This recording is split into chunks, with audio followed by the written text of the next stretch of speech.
ಪಾಠ 5 ನೈಸರ್ಗಿಕ ಸಂಪನ್ಮೂಲಗಳು ಅಂದರೆ ಪ್ರಕೃತಿ ದತ್ತವಾಗಿರುವಂಥ ಸಂಪನ್ಮೂಲಗಳ ಬಗ್ಗೆ ಇವತ್ತು ನಾವು ಅಭ್ಯಾಸ ಚಟುವಟಿಕೆಗಳನ್ನು ನೋಡೋಣ.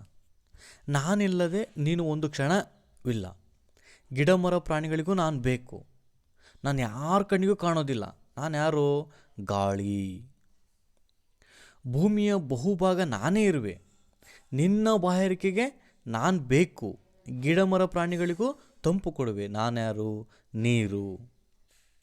ಸಸ್ಯ ನನ್ನ ಮೇಲೆ ನೀನಿರುವೆ. ಸಸ್ಯ ಬೆಳೆಯಲು ನೆರವಾಗುವೆ. ಜೀವರಾಶಿಗೆ ಆಸರೆಯಾಗುವೆ. ನಾನ್ಯಾರು? ಮಣ್ಣು. ಹಣ್ಣು ಕಾಯಿ ನೀಡುವೆ. ತಂಪು ನೆರಳು ಕೊಡುವೆ. ನಾನಿಲ್ಲದೆ ಜೀವಜಾಲವಿಲ್ಲ. ಅಂದರೆ ಮರ ಅಂತ ಬರೀಬೇಕು. ನೀವು ಇಲ್ಲಿ ಮರ ಅಂತ ಬರೀಬೇಕು. ಬಸ್ಸು ಲಾರಿ ಕಾರು ಚಲಿಸಲು ನಾನು ಬೇಕು. ನಾನು ತಯಾರಾಗಲು ಸಾವಿರಾರು ವರ್ಷ ಬೇಕು. ಭೂಮಿಯೊಳಗಿನಿಂದ ನನ್ನ ತೆಗಿಬೇಕು. ಯಾವುದಾದ್ರು? ಪೆಟ್ರೋಲಿಯಂ ಉತ್ಪನ್ನಗಳು. ಪಾತ್ರೆ ತಟ್ಟೆ ಲೋಟ ಚೆಂಬು ಎಲ್ಲವೂ ನನ್ನಿಂದ. ಕಿವಿಗೆ ಕಾಲ್ಗೆ ನಾನೇ ಅಂದ. ಈ ಅದಿರು ರೂಪದಿ ಬಂದು ಗಟ್ಟಿ ಆಗುವೆ. ನಾನ್ಯಾರು? ಚಿನ್ನ ಬೆಳ್ಳಿ ಅಥವಾ ಸಿಲ್ವರು ಕೂಡ ಬರ್ತಿದೆ.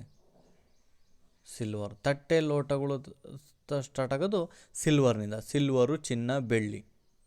ಕಿವಿಗೆ ಬಂಗಾರದ ಬೇಕಾಗ್ತವೆ, ಕಾಲಿಗೆ ಬೆಳ್ಳಿ ಬೇಕಾಗುತ್ತೆ. ಹೌದಾ? ಕತ್ತಲ ಕಳೆಯುವೆ, ಬೆಳಕು ನೀಡುವೆ. ಶಕ್ತಿಯ ಮೂಲ ನಾನಾಗಿರುವೆ. ಯಾರು? ಸೂರ್ಯ.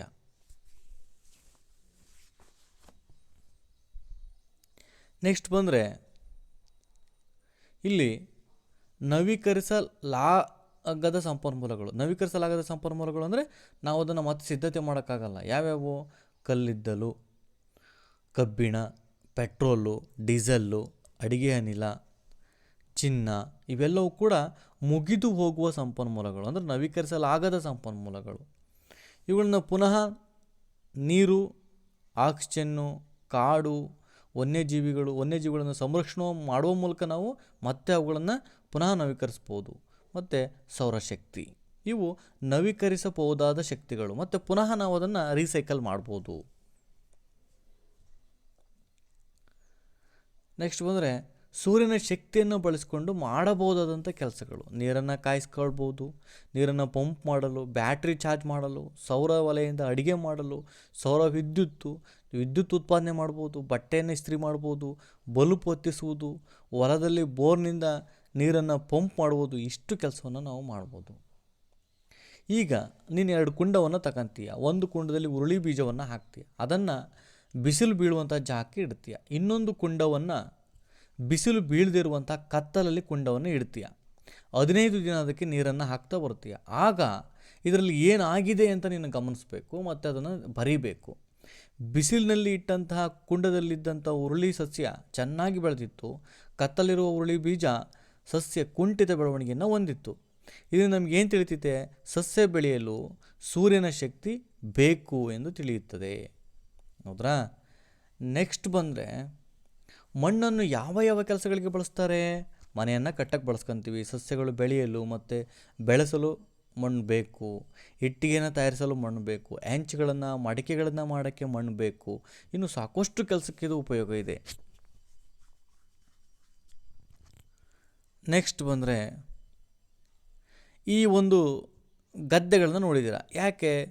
ಚೌಕಾಕಾರ ಬದುಗಳು ಅಂದರೆ ಸಮತಟ್ಟಾದ ಬದುಗಳನ್ನು ಇರ್ತವೆ. ಇಳಿಜಾರಿಗೆ ಅಡ್ಡಲಾದ ಬದುಗಳು. ನೋಡಿ, ಇಳಿಜಾರಿಗೆ ಅಡ್ಡಲಾಗಿದೆ. ಇದು ಇಳಿಜಾರು ಈ ರೀತಿ ಇದೆ. ಅದಕ್ಕೆ ಅಡ್ಡಲಾಗಿ ಬದುಗಳನ್ನು ಕಟ್ಟಿದ್ದಾರೆ. ಇದು ಗುಡ್ಡದಲ್ಲಿ ಇಳಿಜಾರು ಇರುವಂತಹ ಪ್ರದೇಶ. ಇಲ್ಲಿ ಇಳಿಜಾರಿಗೆ ಅಡ್ಡವಾದ ಬೆಳೆಗಳನ್ನು ಬೆಳೆದಿರುವಂಥದ್ದು. ಅಂದರೆ ಮಣ್ಣು ಕೊಚ್ಚಿಕೊಂಡು ಹೋಗದಂತೆ ತಡಿಲಿ ಅಂತ. ಅದನ್ನು ನಾವು ಸಮಪಾತಾಳಿ ಬೇಸಾಯ ಅಂತೇಳಿ ಕರಿತೀವಿ. ನೆಕ್ಸ್ಟ್ ಬಂದರೆ ಈ ಚಿತ್ರವನ್ನು ನೋಡಬೇಕು. ನಮಗೇನು ಉಪಯೋಗ ಅಂತ ಬರಿಬೇಕು. ಇದು ಕಟ್ಟಿಗೆ, ಇದು ಹಣ್ಣು ಅಥವಾ ಔಷಧಿ ಸಸ್ಯಗಳು, ಇದು ಏಲಕ್ಕಿ, ಇದು ಬುಟ್ಟಿ, ಇದು ಅಂಟು, ಗಮ್ಮು, ಇದು ಡೈನಿಂಗ್ ಟೇಬಲ್ ಅಂದರೆ ಊಟದ ಟೇಬಲ್, ಇದು ಜೇನುತುಪ್ಪ, ಇದು ಹೂವು. ಇವುಗಳನ್ನು ನೋಡಿ ಬರೀಬೇಕು. ಮನೆ ಕಟ್ಟಲು ನಮಗೆ ಮರ ಬೇಕು. ಹೌದಾ? ಔಷಧಿಗಳಿಗಾಗಿ ಮರಗಳು ಬೇಕು. ಹಣ್ಣುಗಳು ಮತ್ತು ಮರದ ಚಕ್ಕೆಗಳನ್ನು ನಾವು ಬಳಸ್ತೇವೆ. ಬುಟ್ಟಿಗಳನ್ನು ಎಣೆಯಲು ಮರ ಬೇಕು. ಬೆಂಚು ಕುರ್ಚಿ ಟೇಬಲ್ಗಾಗಿ ಮರ ಬೇಕು. ಗಮ್ಮು ಅಂಟನ್ನು ತಯಾರಿಸಲು ಕೂಡ ಮರ ಬೇಕು. ಜೇನುತುಪ್ಪ ಅದು ಇಡಬೇಕಪ್ಪ ಅಂತಂದರೆ ಮರದ ಕೊಂಬಿಗೆ ಇಡೋದು. ಹಂಗಾಗಿ ಆ ಜೇನುತುಪ್ಪ ಬೇಕಂದರೆ ಹೂವು ಮತ್ತು ಮರಗಳು ಬೇಕು. ಸುಗಂಧ ಹೂಗಳು ಮರದಿಂದ ಸಿಗ್ತವೆ. ಇದೆಷ್ಟೊಂದು ಉಪಯೋಗ ಮರದಿಂದ ಇದೆ. ನಾವು ಮರ ಇಲ್ಲಾಂದ್ರೂ ಬದುಕೋಕ್ಕೆ ಆಗೋದಿಲ್ಲ. ಅಷ್ಟು ಪರಿಸರ ನಮಗೆ ಬೇಕು. ನಮ್ಮ ಕುಡಿಯುವಂಥ ಗಾಳಿನ ಶುದ್ಧಗೊಳಿಸುವುದು ಕೂಡ ಮರ. ಕಾಡುಗಳ ನಾಶ ಜೀವ ಸಂಕುಲ ನಾಶ ಅಂಥೇಳಿ. ನೆಕ್ಸ್ಟ್ ಬಂದರೆ ಅರಣ್ಯಗಳ ಸಂರಕ್ಷಣೆ ನಮ್ಮೆಲ್ಲರ ಜವಾಬ್ದಾರಿ ಏಕೆ? ಅರಣ್ಯ ಸಂರಕ್ಷಣೆಯಿಂದ ಶುದ್ಧ ಗಾಳಿ ಸಿಗ್ತದೆ, ಹಾಗಾಗಿ ನಾವು ಅದನ್ನು ಸಂರಕ್ಷಣೆ ಮಾಡಬೇಕು. ಅರಣ್ಯ ಸಂರಕ್ಷಣೆಯಿಂದ ಪರಿಸರ ಸಮತೋಲನವನ್ನು ಕಾಪಾಡಿಕೊಂಡು ಹೋಗ್ತದೆ, ಹಾಗಾಗಿ ನಾವು ಅರಣ್ಯವನ್ನು ಬೆಳೆಸಬೇಕು. ಎತ್ತರದ ಮರಗಳು ಗಾಳಿಯ ರಭಸವನ್ನು ತಡೆದು ಮೋಡಗಳಿಂದ ಮಳೆಯನ್ನು ತರ್ತವೆ, ಹಾಗಾಗಿ ನಾವು ಕಾಡನ್ನು ಅಥವಾ ಅರಣ್ಯವನ್ನು ಸಂರಕ್ಷಣೆ ಮಾಡಬೇಕು. ಮಣ್ಣಿನ ಸವಕಳಿಯನ್ನು ತಪ್ಪಿಸಲು ಅರಣ್ಯವನ್ನು ರಕ್ಷಣೆ ಮಾಡಬೇಕು. ಮತ್ತು ಈ ಭೂಮಿ ಮರುಭೂಮಿ ಆಗದೇ ಇರಲು ನಾವು ಕಾಡನ್ನು ಸಂರಕ್ಷಣೆ ಮಾಡಬೇಕು, ಅರಣ್ಯವನ್ನು ಸಂರಕ್ಷಣೆ ಮಾಡಬೇಕು. ನೋಡಿ, ವೃಕ್ಷ ಮಾತೆ ಅಂತ ಕರಿತೀವಿ. ಯಾರನ್ನ? ಸಾಲು ಮರದ ತಿಮ್ಮಕ್ಕನ ನಾವು ವೃಕ್ಷ ಮಾತೆ ಅಂತೇಳಿ ಕರಿತೀವಿ. ಇವೆಲ್ಲ ನೋಡಿ ಪ್ರಶಸ್ತಿಗಳನ್ನು ಕೊಟ್ಟಿರುವಂಥದ್ದು. ಇವೆಲ್ಲವೂ ಕೂಡ ಪ್ರಶಸ್ತಿಯನ್ನು ನೀಡಿರುವಂಥದ್ದು ಅವರಿಗೆ. ನೆಕ್ಸ್ಟ್ ಬಂದರೆ ವಾಹನಗಳ ಬಳಕೆ ಮಾಡುವಂತಹ 3 ಇಂಧನಗಳು. ನೀವು ಈಗಾಗಲೇ ನೋಡಿದರೆ ಪೆಟ್ರೋಲ್ ಹಾಕ್ತಾರೆ, ಡೀಸೆಲ್ ಹಾಕ್ತಾರೆ, ಗ್ಯಾಸನ್ನು ಹಾಕ್ಕೊಂಡು ಹೋಗ್ತಾರೆ. ನೆಕ್ಸ್ಟ್ ಮನೆಯಲ್ಲೇ ಅಡುಗೆ ಮಾಡುವಂತಹ 3 ಇಂಧನಗಳು. ನೀನು ಗ್ಯಾಸ್ ಮೂಲಕ ಅಡುಗೆ ಮಾಡ್ತೀಯ, ಕಟ್ಟಿಗೆ ಮೂಲಕ ಇಂಧನ ಮಾಡ್ತೀಯ, ಗೊಬ್ಬರ ಗ್ಯಾಸನ್ನು ಬಳಸ್ತೀಯ, ಹೌದಾ? ಮತ್ತು ಸೌರಶಕ್ತಿಯನ್ನು ಬಳಸ್ಕೊಳ್ತೀಯ. ಇಲ್ಲಿ ಸೌರಶಕ್ತಿಯನ್ನು ಬಳಸ್ಕೊಂಡು ಇತ್ತೀಚೆಗೆ ಅಡುಗೆಯನ್ನು ಮಾಡ್ತಾಯಿದ್ದಾರೆ. ಸೌರಶಕ್ತಿನೂ ಕೂಡ ಬರಿಬೋದು ಇಲ್ಲಿ.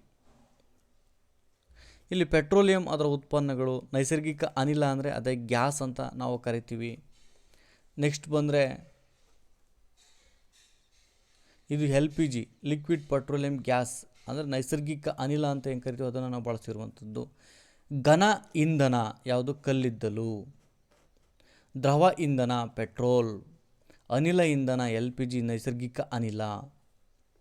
ನಾವು ಎಲ್ಲೆಲ್ಲಿ ಅಡಿಗೆ ಅನಿಲವನ್ನು ಉಳಿಸ್ಬೋದು?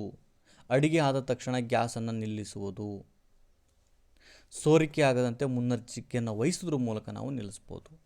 ನೆಕ್ಸ್ಟು ಸಾರ್ವಜನಿಕ ವಾಹನಗಳನ್ನು ಬಳಸುವಂಥದ್ದು. ಡೀಸೆಲ್ ಪೆಟ್ರೋಲ್ ಉಳಿಸ್ಬೇಕು ಅಂದರೆ ಸಾರ್ವಜನಿಕ ವಾಹನಗಳನ್ನು ಬಳಸುವಂಥದ್ದು, ಎಲೆಕ್ಟ್ರಾನಿಕ್ ವಾಹನಗಳನ್ನು ಬಳಕೆ ಮಾಡುವಂಥದ್ದು.